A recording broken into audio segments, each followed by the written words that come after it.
Hey, what's going on? My name is Andy Monroe. Welcome back to the channel. In this video, I'm going to be showing you exactly how we were able to generate just over $4.4 million in revenue from one single live event. And I know that sounds kind of complex and intimidating, but it really isn't. And I'm going to be breaking it down for you, showing you the exact system and the exact process that we use to do this with a live event. Now, the event that this happened at was called Fund Launch Live 2023. It was an event for emerging fund managers as well as other financial and investment professionals that wanted to learn how to start a fund. The entire frame of the event was learn how to start an investment fund, and it was very catered towards beginning emerging fund managers or investment and financial professionals that were kind of curious and wanted to know how to start their own fund. And these are just a few pictures from the event. It was pretty fun. We had Devon Brown as our MC. If you guys haven't attended an event with Devon Brown as the MC, then you might not understand how amazing he is, but he truly is the best MC in the game. If you guys are hosting events for yourself, make sure that you work with Devon Brown or someone from his team. They are absolutely amazing. We had a lot of amazing speakers. Down in the bottom left corner, down here is Ed Milet, one of the best presentations I've ever seen in my entire life. As the event host, as the one that puts together these events, you don't really get to see the speakers and the presentations and the activities very often, but I actually got to see most of this one, and it almost made me cry. There were a lot of people crying in the audience, and Ed Milet was absolutely fantastic. So it was cool to have him and a lot of other amazing speakers there. Now, a little background on myself and my company, Bullish Events, before we dive in further. So I was a partner at Fund Launch for just over 4 years, and that's kind of the company that we hosted this event together. It was called Fund Launch Live. The company's called Fund Launch. Fund Launch teaches people how to start investment funds, and the event was about teaching people how to start investment funds. So you can kind of see the connection there. So I was a partner at Fund Launch for just over 4 years. When I joined, we had done about $250K in revenue, which was pretty awesome for a coaching and consulting business at the time. And over 4 years, we were able to scale up to around $25 million in revenue, and which is just absolutely mind blowing. If you guys are familiar with the high ticket coaching and consulting space, $25 million in revenue in 4 years is pretty amazing. So it was cool to be a part of that. And I built the events department from the ground up with my business partner, Ethan. So right when I joined, we weren't really doing live events yet, but we kind of knew we wanted to. And eventually we needed to have somebody kind of be the pioneer, the head of the events department for Fund Launch and start to build out the events for both fulfillment and acquisition events. And Ethan and I were kind of assigned to do that. And yeah, like I said, we did both fulfillment and acquisition events. So real quick, if you aren't familiar with that terminology, a fulfillment event is an event that is fulfilling on clients or a product or a service. So you can think workshops or masterminds or retreats. If somebody buys into a high ticket program, or even if someone buys a ticket to your event, it's a fulfillment event, meaning you're fulfilling on a service or fulfilling on clients. And acquisition events, they still do fulfill. You provide value, but the main function of an acquisition event is to enroll clients into your business, and that's what I'm talking about in this video. Fund Launch Live was an acquisition event because we were leveraging it to acquire clients and enroll clients into the business. Since Ethan and I have gotten started in the events industry, we have generated over $10 million in revenue from live events. We're the co-founders of Bullish Events, where we help high-ticket coaches create, fill, and monetize their live events. So that's everything about us. You just wanted to get that out of the way. But how did we do it? How did we generate over $4.4 million in revenue from one single live event? That's what I'm going to be diving into in this video. So step number one, we decided to host an acquisition event. That's where every good idea starts with a decision to execute on the idea. So at Fund Launch, we wanted to be category kings, meaning we wanted to take over the entire industry and build a moat around our business. We saw every other industry leader, category king, hosting live acquisition events, so we followed their lead. And this is actually insane if you look at it. If you go look at any industry and you look at the biggest authorities and the biggest companies within those industries, I'm talking mainly about the high ticket coaching world. Pretty much all of those industry leaders in the category kings are hosting live events in some way or another. Most of them are doing acquisition and fulfillment events, but some of them are just doing acquisition, some are just doing fulfillment, but almost every category king is hosting live events for their business. So we saw that and we wanted to become the category kings of our industry, so we knew that we had to start hosting live events. And we also knew how many intangible benefits came from hosting live events. So building trust and rapport with your audience, establishing yourself as the authority within your industry, a bunch of social proof, community, marketing, and service delivery assets. Like the assets alone that come along with hosting live events, all of the pictures, all of the interviews, all the testimonials, all of the recorded sessions, it's so incredibly valuable etc. Of course, there's so many more. This whole video could be about the intangible benefits of hosting live events, but we are aware of those. And one of the main reasons was because we all had hosted live events in our life. Bridger and Mason, the co-founders of Fun Launch, they were big believers in live events, and I think everybody on the executive team was also a big believer in live events. So we knew the power of live events. That wasn't really a question for us. Step number 2 is we begin planning. So 12 months out from the event is when we started planning. For an event of this size, we needed to start doing that. It's a long planning cycle. If you're doing a smaller event, 100, 200, 300 attendees, 12 months probably isn't necessary, but you still want to have a nice, healthy marketing cycle, which I'll dive into in this video. So we started planning over 12 months out. This includes finding venue and location, negotiating, finding partners and contractors, building the event funnel, designing the sessions and activities, the strategy, all that stuff. The list goes on. Step number 3 was actually 6 months of marketing. So phase number 1 of our marketing process that we use for this event and all of our other clients' events, the first phase is the foundational phase. So this happens 6 months out. And this is where, going back here, you are building out the event funnel, you're building out the marketing strategy, you're kind of determining the objective of the event and determining the messaging of the event. How are we going to market this thing and how are we going to make this seem like a very captivating and amazing opportunity that will make people want to buy a ticket and go and attend an in-person live event. So all of that stuff goes down in the foundational phase, and we have a whole process that we take our clients through. That would be a little bit too much to dive into in this video. That's phase 1. Phase 2 is pre-launch. So about 5.5 months out from the event is our pre-launch phase. And this is where we start to tease our audience that something is coming. So there's a lot of people out there that teach about launches. We kind of follow the same process that Jeff Walker follows in his book. I think his book is called Launch or something like that. I read it a long time ago. But the launch process we use for our events is the same process that Jeff Walker teaches in his book Launch. So during the pre-launch phase, we are seeding and creating curiosity, letting them know something that's coming. And we're starting to build some hype and build some momentum and some pressure for this event. And then 5 months out from the event, we launched. And this actually happened around Black Friday for this specific event. So it was perfect timing. People are in the buying behavior in Black Friday. So we did our entire event launch around Black Friday. And that was 5 months out from the event.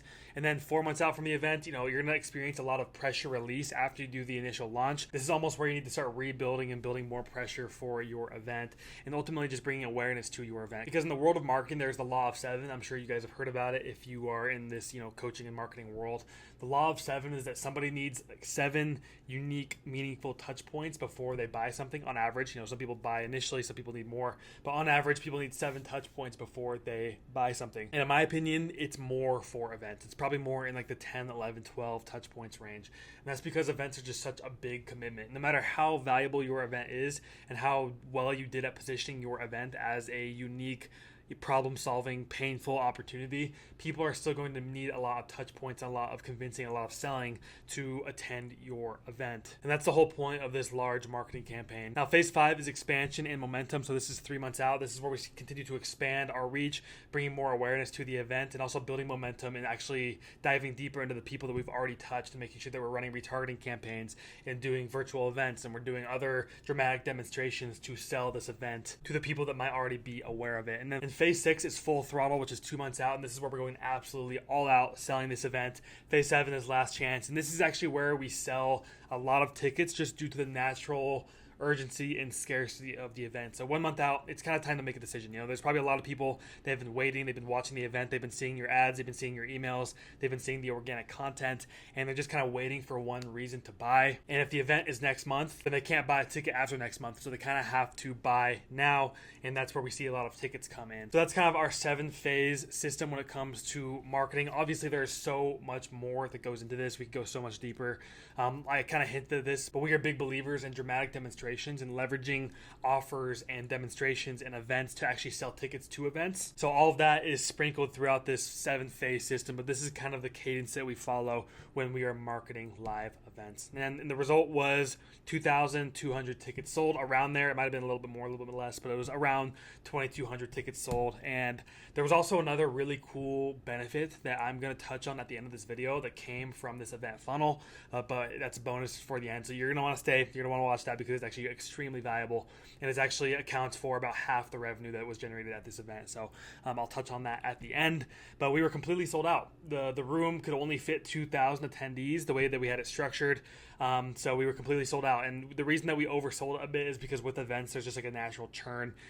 Not everybody's going to show up to the event. Of course, we want a lot of people to show up, but not everyone is going to show up. So we knew that if we sold 2,200 tickets, around 1,900, 1,800 would probably show up. So that's why we sold 2,200, but we were completely sold out. We achieved our goal and sold out the event. Now, step number 5 was pre-event marketing. Just because someone buys a ticket to your event doesn't mean they are going to show up. You need to continue marketing to your ticket holders. And you want to create curiosity. You want to create desire. You want to keep agitating pain. And you want to keep positioning your event as a solution. And that's going to bridge their gap from the current situation to the desired outcome that they are in. And you can see as I start to talk about this whole process, like everything is interconnected. The marketing messaging, the pre-event material, the event itself, everything is kind of one message. And there's like one end goal that you're selling, and that should be seeded and teased and presented throughout the entire funnel, everywhere from the front end of marketing to the pre-event marketing to the actual content and the sales and the offer at the event itself. So just if you're hosting events, if someone buys a ticket to your event, don't just like assume they're going to show up. You need to keep marketing to them. And the way that you do that is through your pre-event sequences, email sequences, SMS sequences. You could do pre-event calls with ticket holders. You can build a community for your event to actually host people in and communicate back and forth with them. You can have pre-event training. There's a lot of different strategies that we use for different clients to get people to show up to events. And then step number 6 is you want to design the content of your event to handle objections and create the gap. So when I refer to the gap, I've referred to that a few times. The gap is the physical, maybe not physical, but the physical and the metaphorical gap between their current situation and their desired outcome. So for Fund Launch Live, the current situation was a bunch of people that were maybe in the very beginning phases of starting their funds, and maybe they just couldn't get it off the ground. They didn't really know how to do it. They couldn't raise capital. They couldn't figure out the legal. There was a lot of pain there for the current emerging fund managers. But there was also the investment bankers or the financial analysts or the people that were working finance-related jobs that knew they wanted to do more. They knew they wanted to do something else. Maybe they were actually managing their own assets in their own portfolio. Maybe they had done well with investing in stocks, or they had flipped a few homes and they had bought some real estate. Whatever it is, they knew they wanted more. They wanted to scale that up. They just didn't know how. And that's where we presented the desired outcome, which was a fund. It could solve all their problems, and it can give them this new amazing path to scale their existing portfolios, to leave their 9-to-5, and to scale the funds that they're already working on. So that was kind of the current situation and desired outcome for Fund Launch Live. And the event content is meant to handle objections and deconstruct false beliefs. That's pretty much the entire purpose of event content. Of course, this is still going to be providing value to the attendees. This is going to be very valuable, actually. But the whole purpose of the content, the way that we structure content at events, is to handle objections and deconstruct false beliefs. And this is a brief little tangent, but no matter how much value you provide at your events, no matter how many speakers, no matter how many sessions, no matter how much implementation you have engineered into your event, you're still going to be creating problems for your attendees, because what's going to happen is they're going to get all this value at your event, and they're going to go and they're going to try and implement it into their lives and their businesses, and something's going to break, something's not going to work. So that's why we have an offer at an event, and I'm going to touch on that in a little bit, but just to kind of open that loop for you, that's why we have offers at events. And I personally believe that if you don't have an offer at your event, if you're not selling at your event, you are underserving your attendees. So that's just got a little sneak peek at later. But content should also be focused on creating the gap, and I just walked you through the gap. It's the current situation and desired outcome of your attendee, and the content of your event should be making this gap very painfully aware, because as you're taking your attendees through the event, you're going to be teaching them a lot of really cool things, and they're going to be getting a lot of very actionable steps to go and implement into their lives. And for this event, it was into their funds, and people were very excited. But then they started to have this awareness, like, wow, this is like really cool, but I'm in this current situation where maybe I can't execute on all of this, or what about my unique situation, or like, what about this, what about that? And the content is painting this very clear picture of a fund. Like, this is an amazing thing that you can do. It's a great opportunity, and this is your desired outcome. But the path to get there, even though you're providing a ton of value and you're helping them get there, but it's becoming a little foggy and a little intimidating, and there's this very clear gap that's opening up between their current situation and their desired outcome. And that's intentional. That is what events do. Like, even if you're trying to do it or not, you're going to be doing that for your attendee, so you might as well use it to your advantage to better serve them with your offer, which is actually going to close the gap between their current situation and desired outcome. So content is meant to handle objections, deconstruct false beliefs, and create the gap between their current situation and desired outcome. And the gap should be most painful right before the pitch. That's the way that we engineer our events, but you want them to be feeling the most pain, and you want a lot of awareness to be on the gap between their current situation and desired outcome right before you do the pitch. And if the way that we do pitches, if it's a 3-day event, we do an emotional pitch on the day 2, and we do a logical pitch on day 3. If it's a 1-day event, that looks a little different, or if it's a 5-day event, that also looks a little different. But most of our events that we do that are acquisition events, and this video is also like mainly towards acquisition events. So if you're hosting a fulfillment event, this isn't really applicable to that event, but it's very applicable to acquisition events, which you should be doing both in your business. But aside from that, the gap should be most painful right before the pitch. Now, step number 7 is the pitch and the offer. Now, if the event is engineered properly, if the event actually does what it's meant to do, and you're like kind of pre-selling and like subconsciously selling, subconsciously handling objections, and subconsciously handling false beliefs, your pitch doesn't really even need to be a pitch. It'll be more of an invitation, and your offer will be positioned as the thing that will close the gap between their current situation and their desired outcome. So like I said,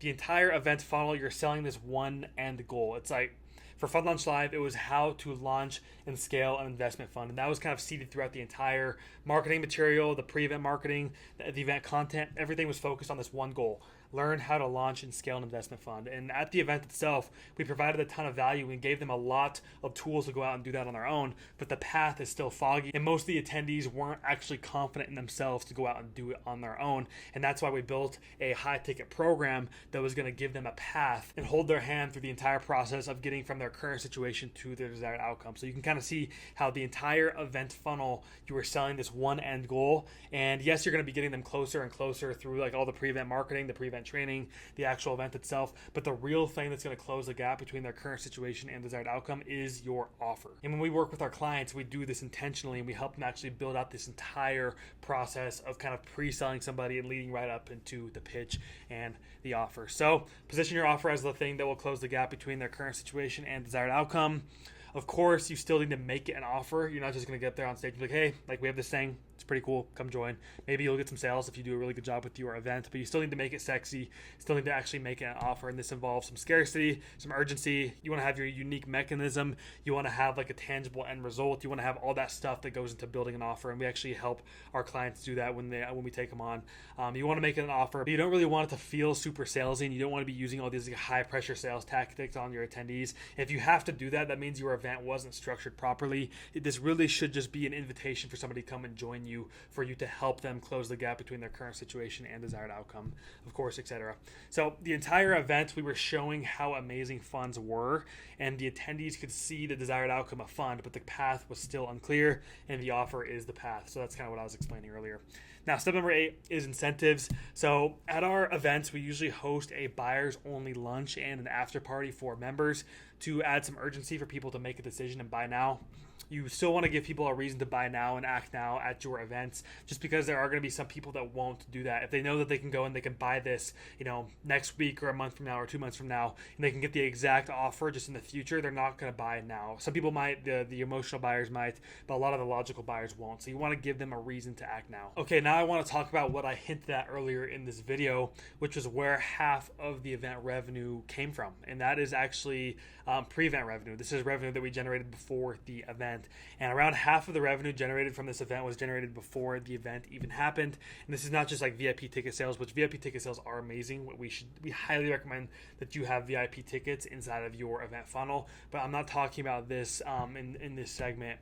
What I'm talking about is whenever someone bought a ticket to the event, they had an opportunity to book a call with our team. And on this call, we would sell them the program that was being sold at the event, because event buyers are some of the hottest leads you will ever experience. And just if someone is buying a ticket to your event, like they want to come and they want to fly out and they want to book a hotel room and book a flight and come and see you in person and have their problem solved from you live in person, like that's the hottest lead you could ever have. Like that's more than somebody buying a community. That's more than someone buying a low ticket offer. That's more than somebody buying a book. Like they are actually going to uproot their lives for a few days and come and learn from you in person. That's the warmest lead you could have, the hottest lead you could have. So why would you make them wait? Why would you make them wait to buy your high ticket program or whatever it is you're selling at your event? And also at our events, we treat our high ticket clients like celebrities.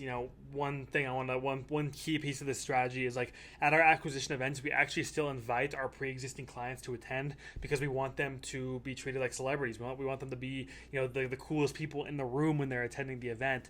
And we really anchor this during the sales process. So if somebody buys a ticket to the event and then they jump on a call with our team, and we're kind of going through the exploration process and we're seeing if it would be a good fit for the program, we really start to anchor how cool it is to be a member of the program at the event. So the way this works is somebody buys a ticket to the event, they book a call with our team, they get sold into the program that we are selling at the event, and then they get to attend the event as a celebrity, already as a member of the program. And of course, this doesn't happen for everybody. So the people that don't get sold before the event, we try to sell them at the event. But our whole philosophy is, if somebody wants to give you their money now and they want to pay you $5,000, $10,000, $30,000, whatever it is right now, why make them wait? Try to collect that revenue as soon as you can. So the end result of all of this was $4.4 million in revenue being generated from this one single 3-day live event. All right, that is exactly how we were able to generate $4.4 million in revenue from a single live event. And I'm sure if you're watching this right now, this might seem really cool and really attractive, like a great opportunity, but also might seem a little intimidating, a little scary. And don't worry, because this is exactly what we do. At Bullish Events, we do this for you. We take care of the marketing, we take care of the creation, we take care of the sales strategy. All you have to do is show up and look pretty. So if you are a high-ticket coach that wants to start hosting live events for your business, click the link down below in the description. And also, if you like this video, if you enjoyed it, if you want to learn more about live events and how you can plug them into your business, make sure you like this video and subscribe to our channel. Thanks for watching, and I'll see you in the next one.